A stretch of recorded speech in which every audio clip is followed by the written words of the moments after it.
towel ya, towel apa bahasa Indonesianya towel. Dan darah keluar. Siang kayaknya macam penuh ini, non-stop. Wah, aku sudah risau. Hari kedua berdarah lagi. Hari ketiga berdarah terus. Hari keempat berdarah terus. Hari kelima, hari keenam, 1 minggu berdarah terus. Wah, ini sudah gawat ini. Saya bawa dia ke dokter. Bawa ke dokter, periksa apa semua. Enggak tahu apa-apa dia punya diagnosnya. Ya. Enggak tahu apa diagnosnya, tapi dia bilang itu perkara biasa, itu mungkin bulannya sampai loh begitu. Bulannya sampai. Tapi masuk 2 minggu. Setiap malam berdarah sampai matanya itu mulai biru. Dan dia lemas. So, darah kan? Kayak perempuan ini 12 tahun penyakit pendarahan.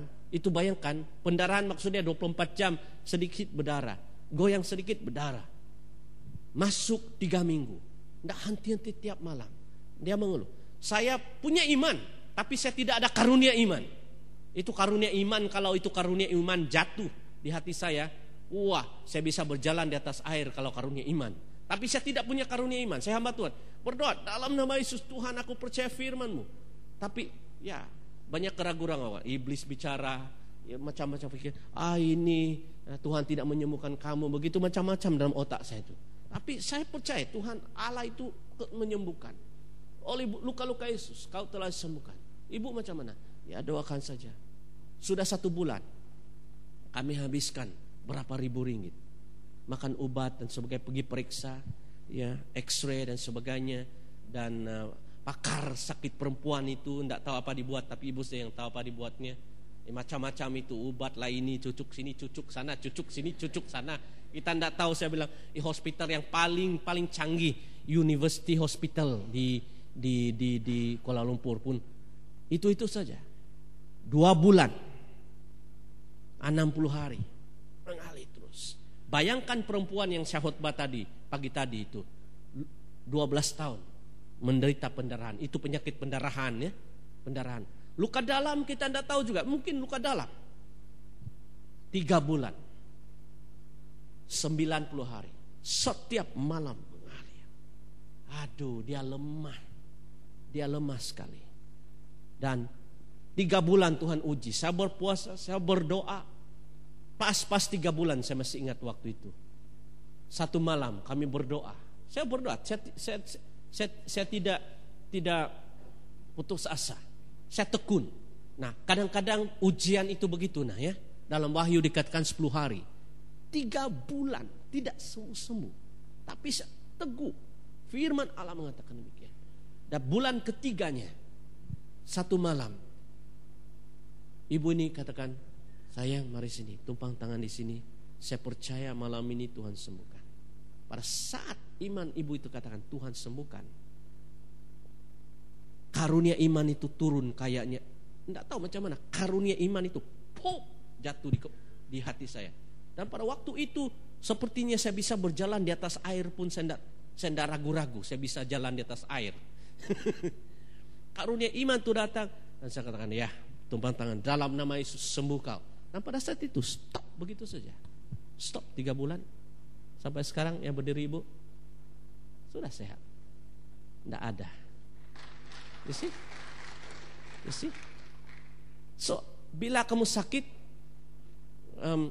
pinggang kah, di mana kah? Sudah didoakan sama Tuhan hari ini, macam mana? Sudah ringan, tapi masih ada sakit-sakit sedikit sini Pak. Tolong tumpang tangan sini Pak.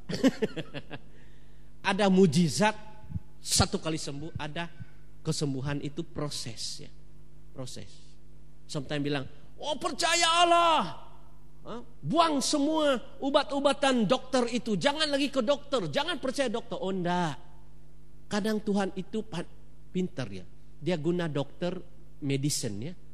Obat dengan doa dicampur. Masih ingat tak ketika Tuhan Yesus menyembuhkan orang sakit, orang yang buta? Bukalah matamu, imanmu, dia terbuka. Tapi ada juga seorang buta datang kepada dia, kata apa? Yesus pergi cari pasir, dia ludah dulu.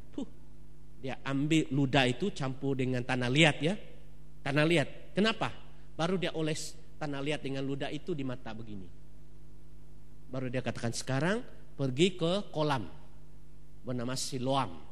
Pergi di sana dan cuci matamu itu dan engkau akan sembuh. Jadi orang ini, ya, buat apa sulit-sulit lagi orang buta pergi cari kolam, sudah dapat airnya, baru dia cuci. Wah, aku sudah bisa lihat. Tapi ada sebentar saja, Yesus anak Daud, kasihannya aku apa? Supaya saya bisa melihat. Kau percaya aku bisa lakukan itu? Bisa. Terjadilah sebagaimana imanmu. Pop. Orang buta itu sudah lihat.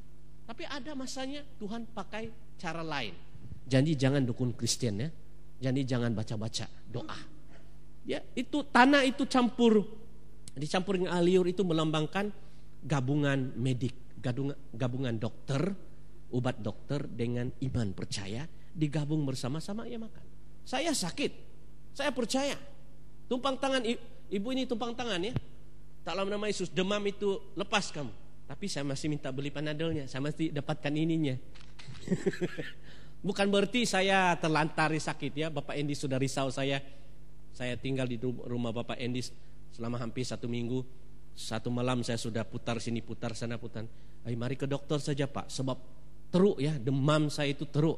Saya bisa katakan, enggak apa-apa, Roh Kudus beri kekuatan, pasti saya sembuh dalam 1-2 malam. Nah benar, saya bisa berdiri di sini, bukan ke dokter, tapi itu iman saya. Tapi ada iman orang yang dia perlu dokter sih. Dia perlu pergi. Saya hamba Tuhan bukan melarang kamu. Itu satu cara Tuhan menyembuhkan. Amin. Jam berapa kita berhenti nih Pak? Lagi 5 menit? Bisa? Ngantuk? Nggak ngantuk? Haleluya. Saya dengar aminnya kuat-kuat dulu. Amin. Lagi? Amin. Haleluya. Kamu anak Allah. Amin. Kamu ada Roh Kudus. Amin. Kamu ada kuasa Allah. Amin. Kalau yang belum ada Roh Kudus, saya mau memiliki Roh Kudus. Kalau kita bisa tumpang tangan, saya mau berdoa dalam bahasa yang lain, bahasa roh yang lain. Bahasa roh, saya mau kuat dalam doamu. Kami berdoa supaya kamu bisa diberi kekuatan untuk bisa berdoa dalam Roh Kudus. Ya, saya berdoa di mana-mana, kapan saja, bila-bila saja ya. Saya berdoa dalam bahasa Indonesia. Terima kasih Bapa di surga. Saya berdoa dalam bahasa rohku. Hirama sontoro buku lebahadai di kau sikirimo kona hamato. Iko ramba laba syakura bakataka syakara baktenma. Wah, Bapak Pendeta Ishak Liu, pendiri kamu itu, ya memang luar biasa dipakai Tuhan. Umur saya 17 tahun, 18 tahun, setiap minggu ya saya sudah saksikan, saya terima buletin khotbahnya setiap minggu, Pendeta Ishak Liu itu, dan kesembuhan terjadi. Dia berbahasa roh, dia memiliki kekuatan doa yang luar biasa, sehingga jemaat GBPIS hari ini adalah merupakan hasil pelayanan beliau disentuh oleh Bapak Pendeta ini. Saya adalah juga muridnya Bapak Pendeta Ishak Liu lewat khotbah-khotbahnya. Hari ini saya jadi anggota jemaat GBPIS ya. Amin. Gereja Pentakosta Pusat Surabaya. Amin. Dan saya senang melayani bersama-sama. Tidak ada sukacita besar kecuali sukacita ini bahwa apabila engkau jadi anak Allah, engkau punya kuasa Allah. Dan Roh Allah itu hidup dalam hidupmu. Dia bukan angin, dia bukan burung merpati, dia bukan lidah, tapi dia adalah oknum yang bisa berbicara. Saya banyak kali mendengar suara Roh Allah berbicara. Jelas, sangat-sangat jelas. Seperti teman, lebih erat, lebih akrab dari istriku.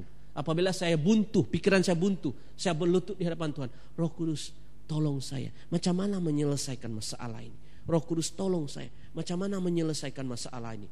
Bulan lalu saya diberkati oleh di Tawau ya. Saya tidak punya uang yang besar.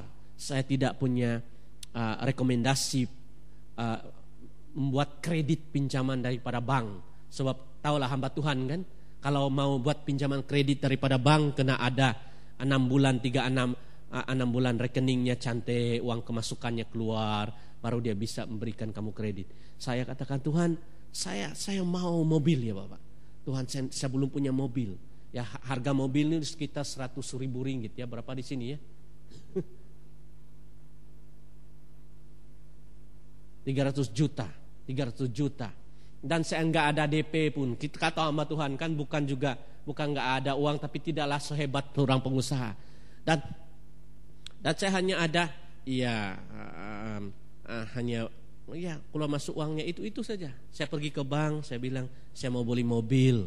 Mobilnya mobil tahun 2009 double cabin ya.